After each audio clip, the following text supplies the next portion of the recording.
있습니다. 1983포인트까지 가고 있는데요. 시장 이야기 들어가 보도록 하죠. 자, 트리플 플러스 이승원 대표, 코리아증권 리서치 이승석 대표입니다. 안녕하십니까? 네, 안녕하십니까? 자, 시간이 좀 많이 지나가 버렸네요. 빨리 좀 가야 될 것 같은데, 이승석 대표님, 포인트부터 짚고 갈까요? 글쎄, 오늘 우리나라 주식 투자자분들은 이제 한국은행 총재 성함보다도 버냉키나 옐런의 이름을 오늘 더 많이 들을 것 같습니다. 옐런은 효과로 인해 가지고서 오늘 아침 미국 증시가 예상보다도 아주 좋은 흐름을 보여가지고 사상 최고치를 다우존스 지수, S&P 500 지수는 경신했고 나스닥도 전고점 지수권역을 훌쩍 뛰어넘는 움직임을 보였습니다. 일단 어제 어떤 충격적인 좀 하락이 있었습니다만 결국은 지금 현재 구간은 중요한 거는 바닥 따지기 국면, 물론 어제 전체적으로 본다면 거래소 쪽에 대형주가 좀 하락을 크게 했습니다만, 거래량도 크지 않았고, 시장 전체 거래량도 크지 않은 가운데, 어떻게 본다면 이제 만기를 앞둔 쪽에서의 좀 약간 트릭성 하락이 좀 아니었나 이렇게 이제 판단하고 있습니다.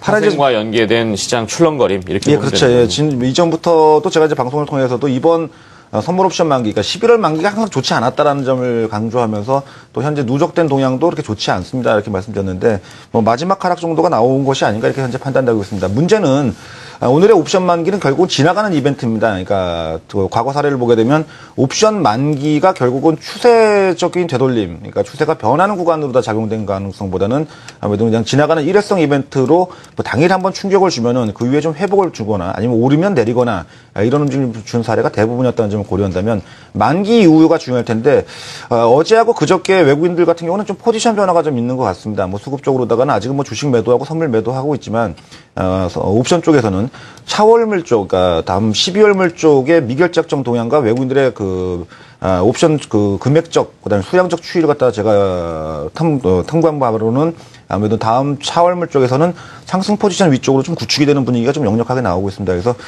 지나치는 우려보다는 역시 지금 현재는 연말이라는 기간적 특수성, 아까 어떤 분도 기간적 특수성 때문에 이제 프로그램이 이제 매도가 좀 잦아들 것이다 이렇게 얘기하시는데 프로그램도 연말에는 배당을 받으려고 매수가 일반적으로 들어오는 게 과거 관례입니다. 네. 이제 오늘을 기점으로 계절적 시장은 특수성, 네, 그렇죠. 예, 계절적 요인이라고 하죠. 그래서 그런 부분을 고려하더라도 이제는 거의 최근 조정의 막바지 국면에 왔지만 중요한 건 이제 이전부터 얘기했다시피 반등이 나오게 되면 어떻게 될 것이냐가 관건이겠는데 그래서 지금은 올라가더라도 제한적 구간 제가 보는 범주는 반등이 와도 한 2020에서 2040 정도까지 올라가면 전고점 못 가고 다시 막힐 가능성이 좀 있지 않을까 이렇게 봅니다만 그건 차후에 다시 한번 설명드리도록 하겠습니다. 네. 자, 이제 개장 2분 남겨두고 있습니다. 이승원 대표님, 개별 섹터 이야기하기가 좀 시간이 빠듯하긴 한데요. 미국의 최대, 전 세계 코드 분할 접속 방식이죠. CDMA 분할 방식의 칩에서는 절대 강자라고 할 수 있는 퀄컴에 대해서 골드만삭스는 매수 의견에서 강력 매수 이렇게 의견을 상향했고요. 2% 주가가 올랐습니다. 테슬라 모터스가 또 국내에 진출한다는 얘기도 있어요. 홍콩을 거점으로. 이 두 가지만 좀 짧게 좀 봐주시죠. 네, 일단은 잠시 후에 개장 이후에 다시 한번 말씀을 드리겠습니다만 왜 퀄컴에 대해서 강력 매수에 대한 의견을 낼 수밖에 없는가. 또 SK 하이닉스에 대해서 제가 이제 줄기차게 계속해서 말씀을 드렸던 이유 중에 하나도 바로 그 맥을 좀 같이 한다라는 말씀을 드리고 싶고요.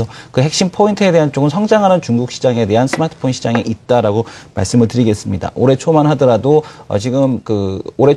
중국 시장에서의 스마트폰 판매량 2억 대를 조금 상회할 것이다라고 봤었습니다만은 현재 뚜껑을 열어본 순간 올해 스마트폰 판매량에 대한 쪽이 3억 5천만 대고요. 내년엔 4억 8천만 대 수준에 대한 스마트폰 판매량이 이루어진다고 하고 있습니다. 그래서 당연히 이제 관련된 부품주들에 대한 쪽, 스트롱 바이에 대한 쪽을 의견을 개진할 수밖에 없다라는 것을 말씀을 드리겠습니다.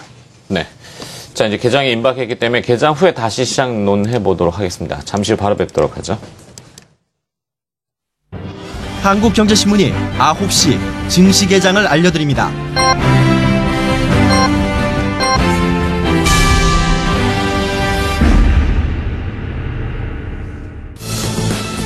네, 11월 14일 목요일 증시가 개장하고 있습니다.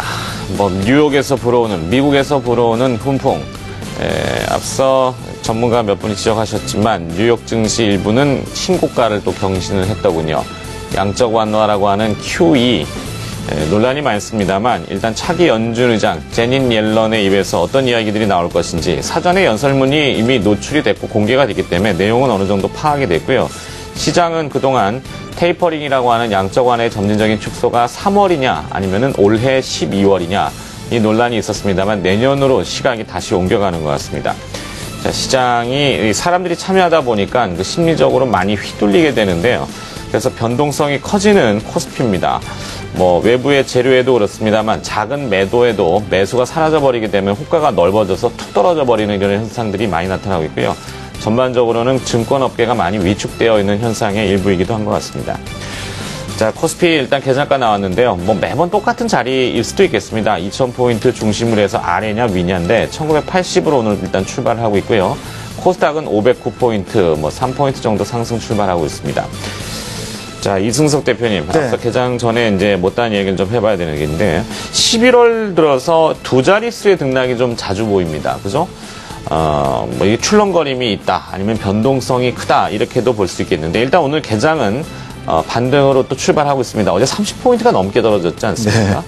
뭐 좀 황망하기도 한데, 일단 갭 상승이라는 걸로 출발하고 있는데, 그 다음이 문제일 것 같은데, 개장 분위기 좀 한번 보면서 점검해 들어가 보도록 하죠. 일단 뭐 신중한 움직임 속에서 전개되고 있습니다만 무엇보다도 반가운 거는 역시 오늘 그 외국인들 쪽에서 아침부터 시작은 일단 주식 매수 우위로 출발하고 있다는 게 반가운 일인 것 같습니다.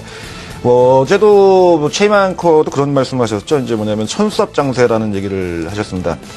이게 뭐냐면 이제 아시다시피 하늘에서 비가 내려가지고 논에 물이 대지기를 바라는 수준이 없다 뭐 이 얘기인데, 결국은 지금 현재 우리나라 증시의 수급구도상을 본다면은 기관의 매수력을 크게 기대하기는 어렵습니다. 어차피 지금 현재 뭐 최근에 투신권이 2000포인트 이하에서 매수한다고 하지만, 역시 제가 보는 관점에서는 다시 2000포인트 위쪽에 올라가면 뻔하게 매도가 나올 거라고 보여집니다. 그러면 결국은 외국인들이 다시 귀환하지 않으면 결국은 이제 증시의 상승이 요원한 상태가 아닌가 보이다 보니까, 이전에 참 외국인들이 엄청나게 주식을 사니까 그거에 기대치를 걸었던 사람들이 최근에 외국인들의 움직임에 대해서 참 아연실색, 이것 좀 뭐 어떻게 되는 거냐, 뭐 다시 또 매도를 갖다 강하게 하는 거 아니냐, 뭐 더 밀리는 거 아니냐, 이렇게 얘기를 하시는데, 그렇지는 않습니다. 과거에도 이런 비슷한 사례는 얼마든지 있었습니다.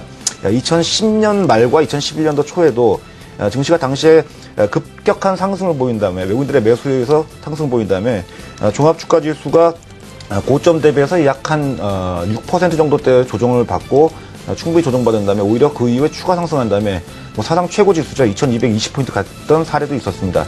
제가 보는 가능성은 그쪽에 더 무게를 두고 있습니다만, 단기적으로는 여전히 아직까지는 뭐 대외 변수나 또 특히 한국 시장의 최근 한국 주시장에 영향력을 크게 주고 있는 달러 변수라든지 또 내지는 미국의 국채 동향 등을 고려할 때는 단기적으로는 반등 이후에 한 번 정도 반락 가능성을 좀 염두에 두실 필요는 있다고 보여집니다.